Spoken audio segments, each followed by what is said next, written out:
On a cold winter morning in January 1328, the bells of Constantinople echoed through the marble-lined corridors of the imperial palace, announcing a moment that would shape the Byzantine Empire's fate forever.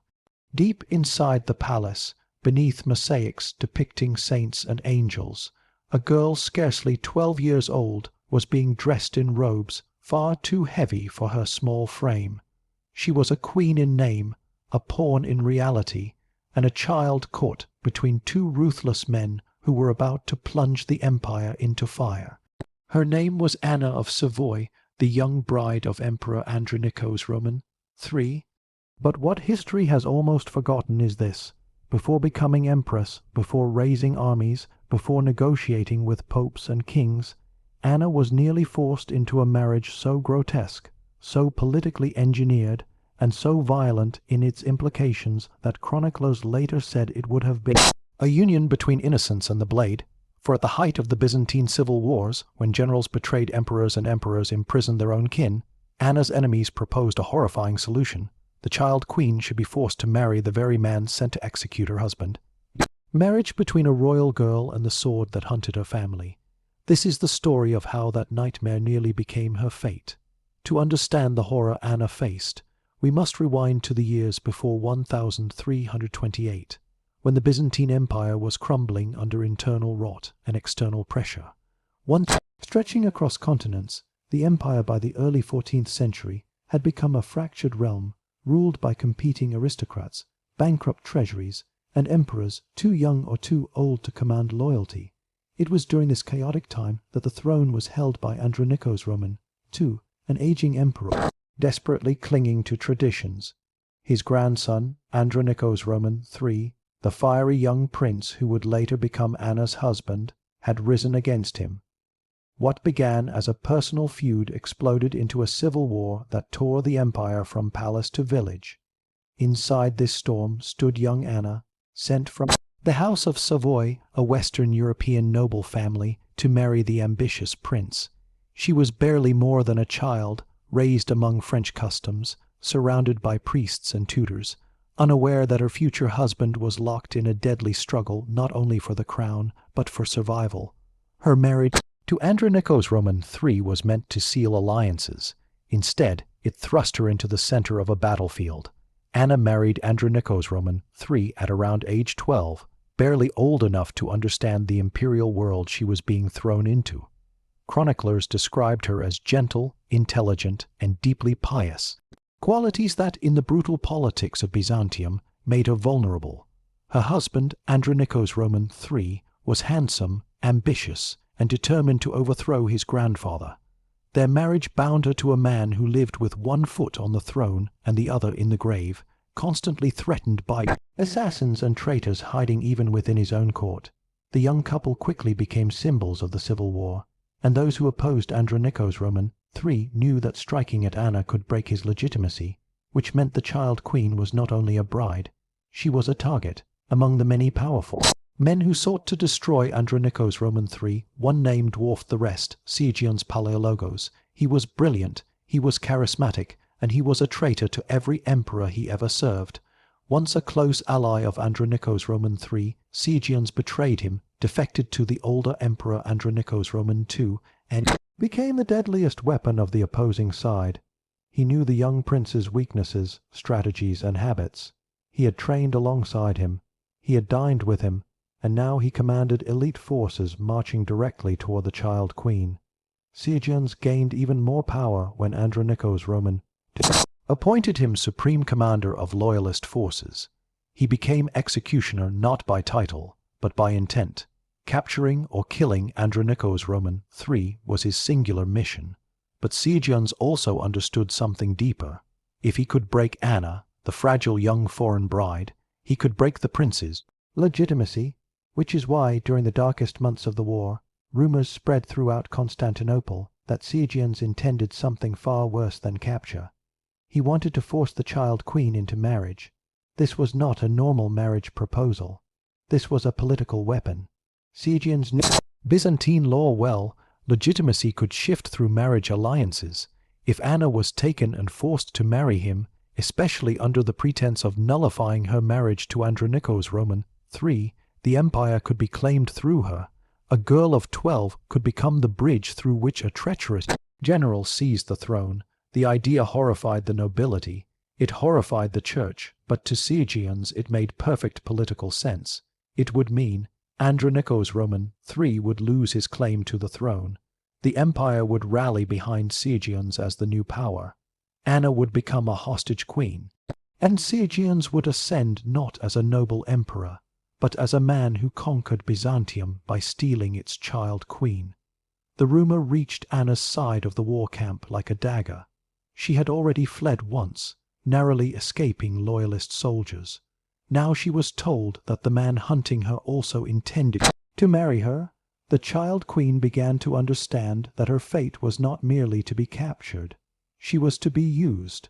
One chilling account from Byzantine sources describes how Anna reacted when her advisors warned her that Siagians' forces were approaching.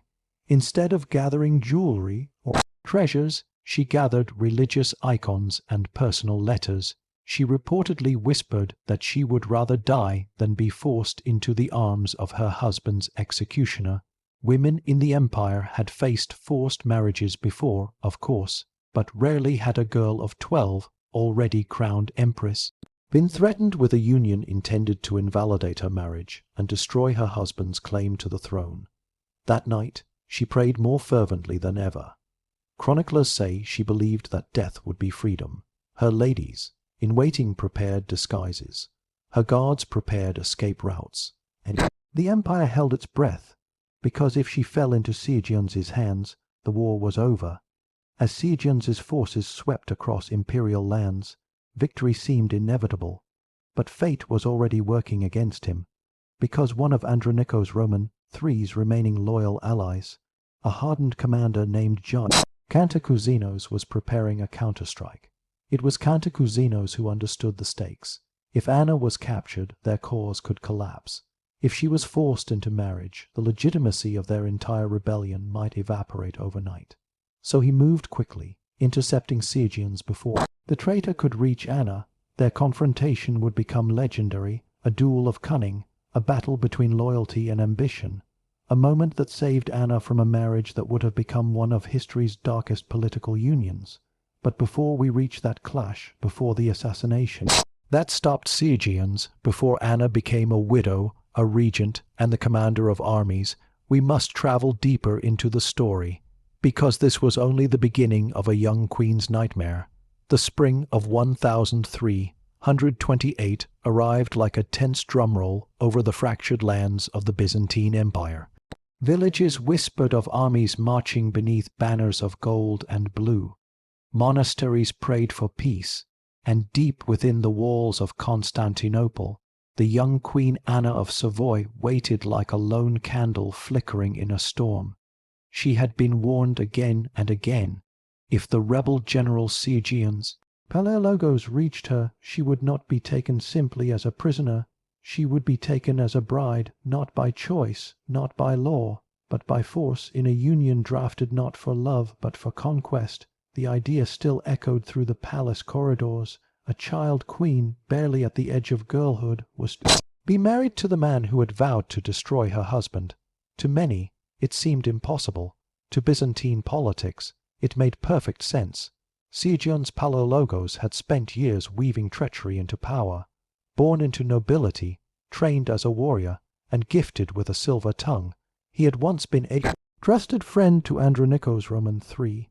They drank together, trained together, and fought side by side.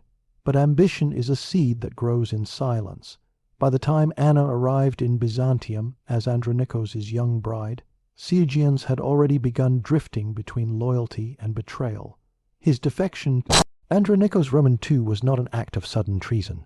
It was a calculated gamble. An old Emperor Andronikos Roman II welcomed him, for Siagians carried something more valuable than armies. He carried secrets. He knew which fortress gates were weakest.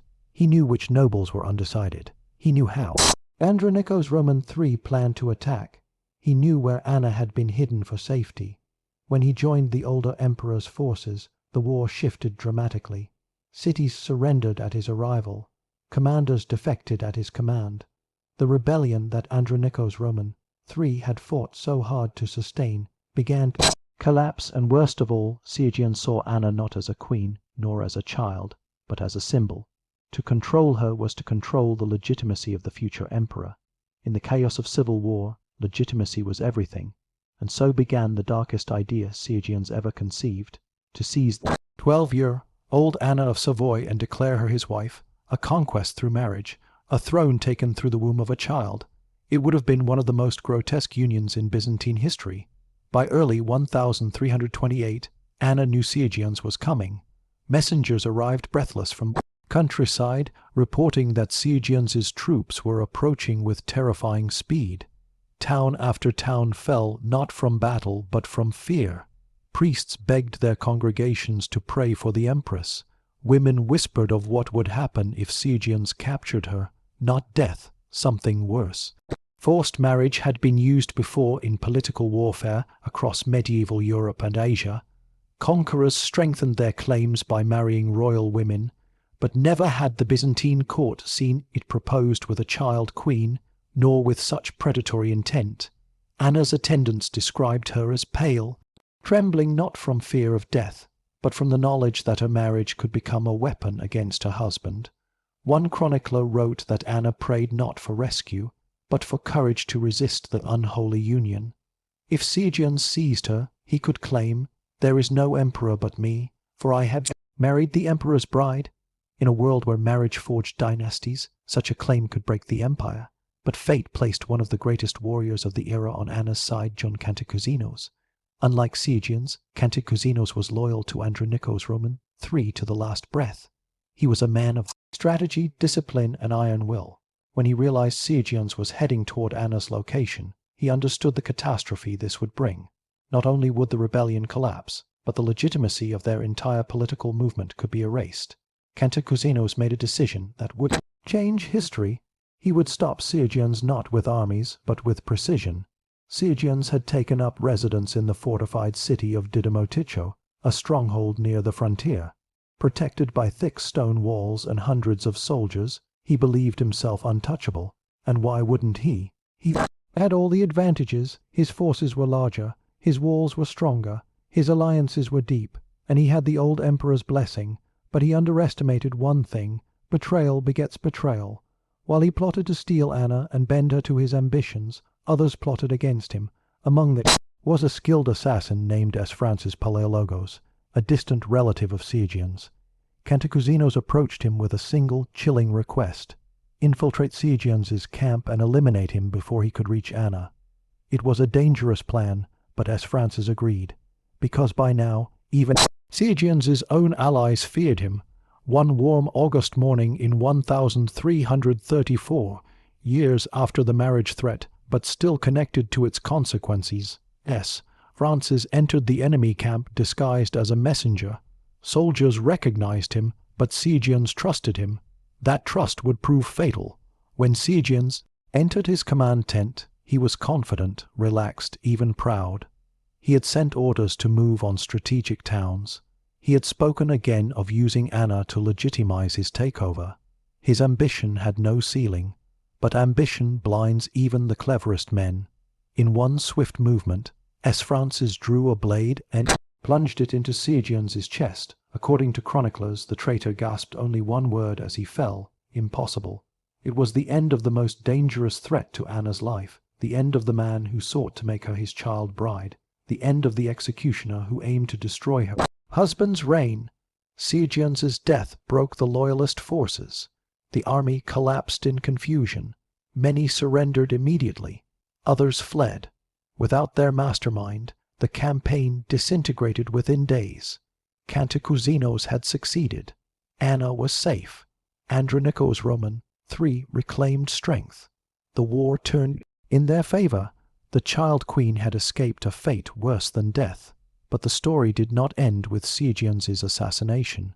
It only opened the next chapter in Anna's long and brutal life. Even after the civil war ended and Andronikos Roman III took the throne, Anna could not escape the trauma of nearly being used as a political weapon. She had survived assassination attempts, military hunts, and the threat of forced marriage. But the years ahead would bring new trials. Her husband would die young. Her son would ascend the throne as a minor, and she would become regent over a kingdom. Shattered by war, the girl who almost became the bride of her husband's executioner would soon face something even more harrowing.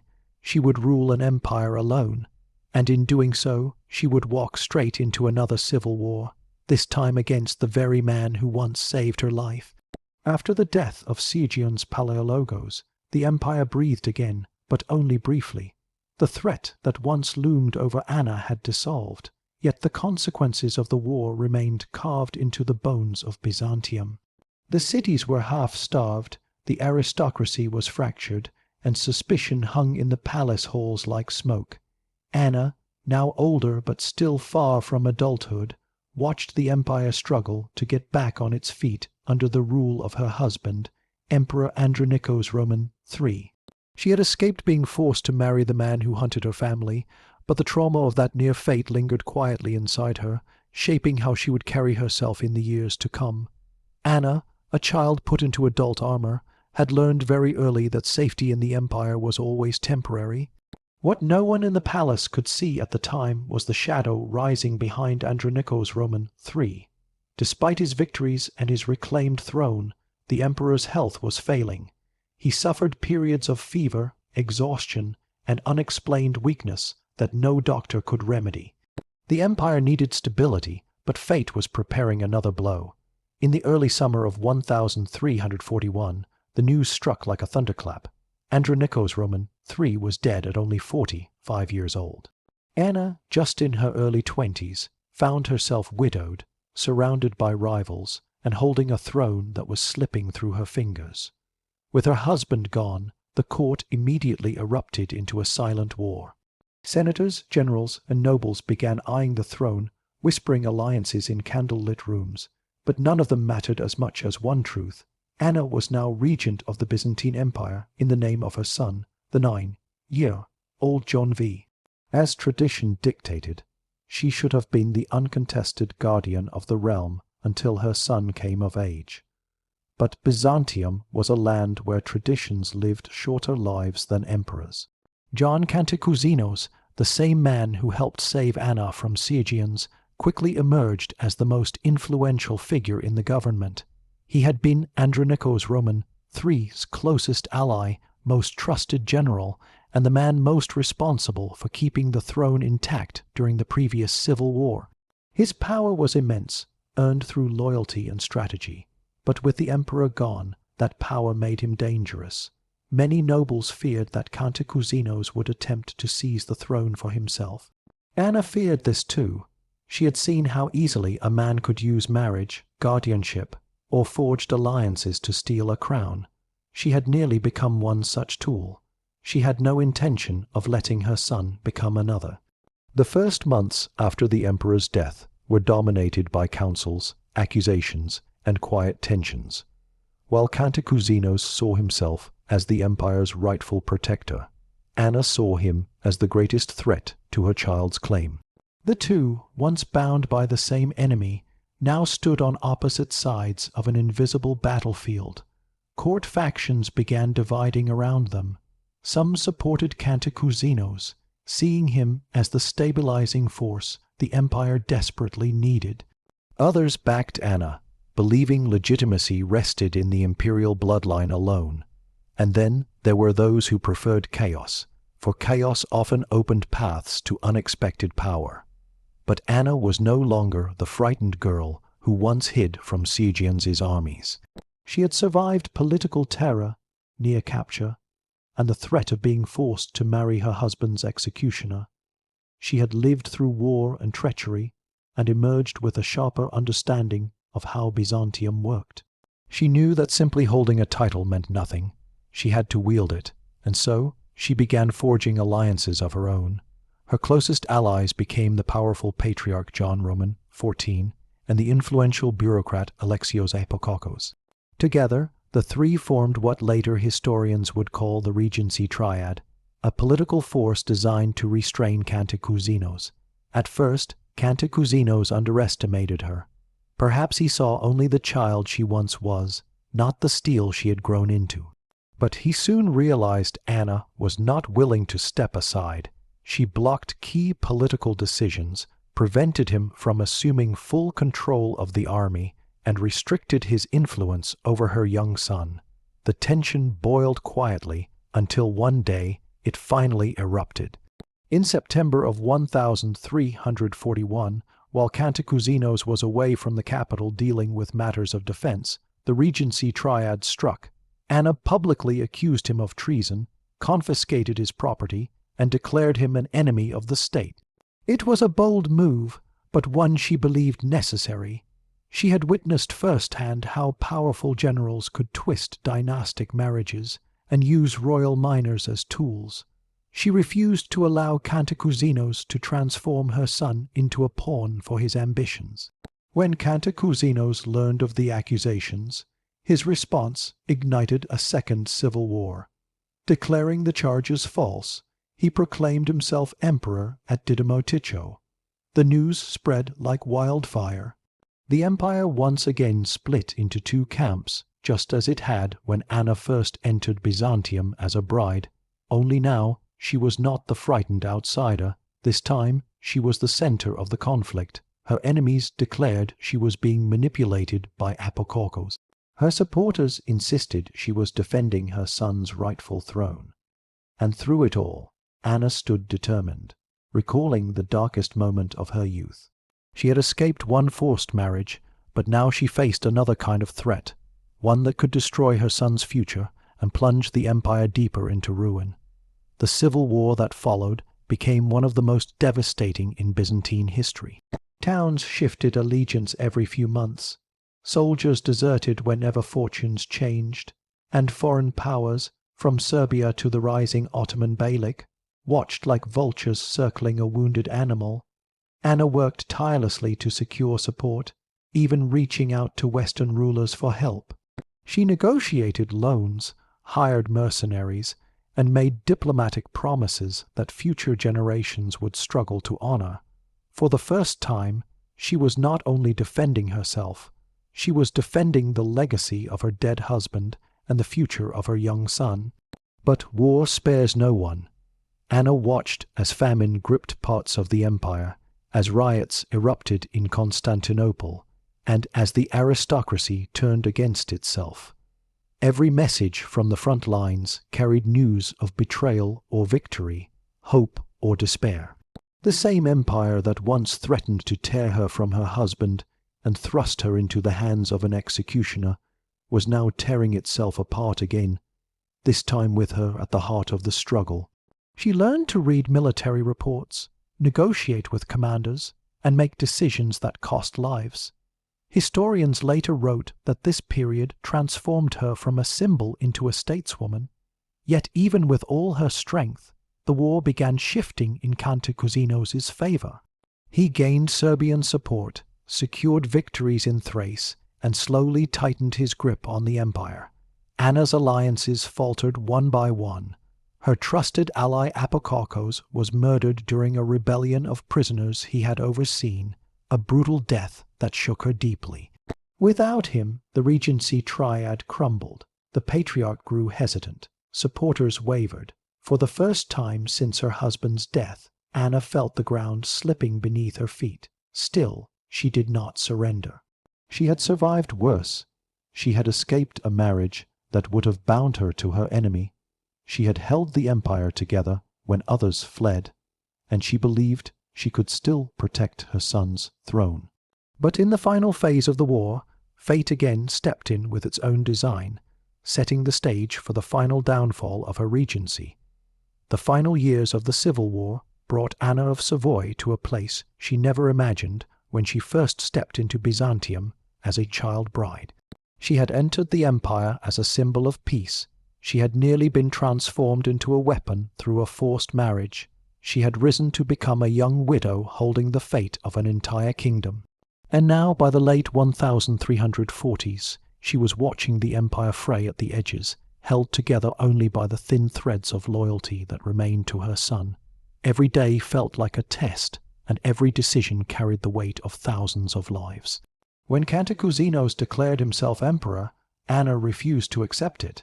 She poured the remaining strength of the regency into preserving her son's claim, but the world around her was shifting. As the civil war dragged on, the empire weakened in ways neither side fully understood. Entire provinces fell into the hands of foreign powers. Thrace, once a thriving region full of rich farmland, became a battlefield soaked in blood. Serbia expanded aggressively under Stefan Dusan, who took advantage of Byzantine instability. The rising Ottoman Beylik quietly spread across Asia Minor, capturing city after city as Byzantium argued with itself. Anna saw it all unfolding like a nightmare she could not stop. Her son's future, once bright with imperial promise, now darkened under the weight of a war that no child should have inherited. In the palace, Anna fought to maintain control. She negotiated with Venetian bankers for loans that carried crippling interest. She directed envoys to the papacy, hoping Western support might strengthen the regency, though old religious tensions made Western rulers hesitant. She attended council meetings where nobles bickered more over personal wealth than national survival. She spent nights poring over reports from the front, her candle burning long after the rest of the palace slept. She had become a queen in the truest sense, not by title but by burden. But even burden has limits.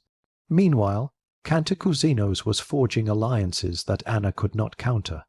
He formed a powerful partnership with the rising Ottoman leader Orhan Bey, marrying his daughter Theodora to him in a union that shocked the Byzantine aristocracy. Anna saw clearly what many others refused to acknowledge. The Ottomans were no longer just another frontier power, but a force that would change the fate of Europe. Cantacuzenios believed he could control their rise through diplomacy. Anna believed he was opening the empire to a threat greater than any civil war. Yet, no matter her belief, she could not prevent the advantages the alliance gave him. With Ottoman troops supporting his campaigns, Cantacuzenios advanced with growing momentum. One stronghold after another fell into his hands. Inside Constantinople, Anna faced another problem. The people were exhausted. Years of war had drained their patience, food stores, and hope. They no longer cared who ruled, only that the killing would stop. And in desperate times, the people often turned toward whoever seemed strongest. Cantacuzenios grew stronger. Anna grew more isolated. But she refused to abandon the throne to a man she believed would destroy the empire from within. In 1347, after 6 years of conflict, the civil war reached its breaking point. Cantacuzenios began marching toward Constantinople itself. The city, though deeply loyal to the imperial family, was starving. The treasury was nearly empty. Anna understood what the people would not say aloud. They could not survive another siege. She gathered her advisers in a final council meeting, the walls heavy with the knowledge that their time was running out. Some urged her to resist until the end. Others begged her to negotiate for her son's safety. Anna listened in silence. She thought of her childhood, of the day she was told a general intended to force her into marriage. She remembered the terror of being hunted, the prayers whispered into the night. She remembered her husband's death, the moment she had taken up the mantle of regent, believing she could hold the empire together. And she remembered the face of her young son, John, whose future hung between two men locked in a struggle he never asked for. She realized that she was no longer fighting for a crown. She was fighting for his life. With the weight of a decade of war pressing on her shoulders, Anna made the most difficult decision of her political life. She agreed to negotiations. In February 1347, the gates of Constantinople opened, not to surrender completely, but to accept a compromise. Cantacuzenios would enter the city as co-emperor alongside John V. The empire would have two rulers. Anna, robbed of her full authority, watched as the man she had fought for years walked into the palace. The people celebrated the end of war, but Anna felt no celebration. Her regency had collapsed. Her power was gone. Yet she had secured one thing. Her son was still emperor. It was a victory measured not in triumph, but in survival. Though the civil war ended, its wounds remained visible on every street in Constantinople. The palace had become colder, the tone of the court had shifted, and Anna, once the most powerful woman in the empire, was now being quietly pushed aside. Cantacuzene held himself as the savior of Byzantium, but he trusted Anna as little as she trusted him. Their relationship remained strained, locked in polite hostility. Anna withdrew from the center of power. She spent more time with her son, advising him privately. But John V was still young, and his co-emperor dominated the political scene. Anna saw how easily her son's authority could erode under Cantacuzene's shadow, and she worried the empire would again be torn apart when he came of age. By the early 1350s, her fear became reality. A new conflict emerged between John V and Cantacuzene's, reopening the wounds the previous civil war had left. Anna watched this renewed struggle with the exhaustion of someone who had seen too much death, too much betrayal, too many cycles repeating. But despite everything, she kept her dignity and her resolve. Her life had been shaped by the whims of powerful men, yet she had survived them all. She had escaped the marriage intended to end her youth. She had governed an empire through famine and rebellion. She had bargained with popes, generals, and kings, and she had raised her son in the midst of chaos, ensuring he remained a legitimate ruler. In her final years, Anna left the political battlefield entirely and entered a monastery, taking the monastic name Anastasia. There, far from soldiers and council chambers, she lived quietly, praying for the peace her life had rarely allowed. She died in 1365, remembered not as the frightened child once hunted by a traitorous general, but as a woman who endured and shaped one of the most turbulent eras in Byzantine history. The story of Anna of Savoy is not simply the tale of a queen forced to navigate war. It is the story of a girl who was almost forced into a marriage that would have destroyed her, who instead became a regent fighting to save her son's future. It is the story of how the blade meant to claim her life became the symbol of a threat she refused to bow to. And it is the story of how even in a collapsing empire, courage could still carve a legacy.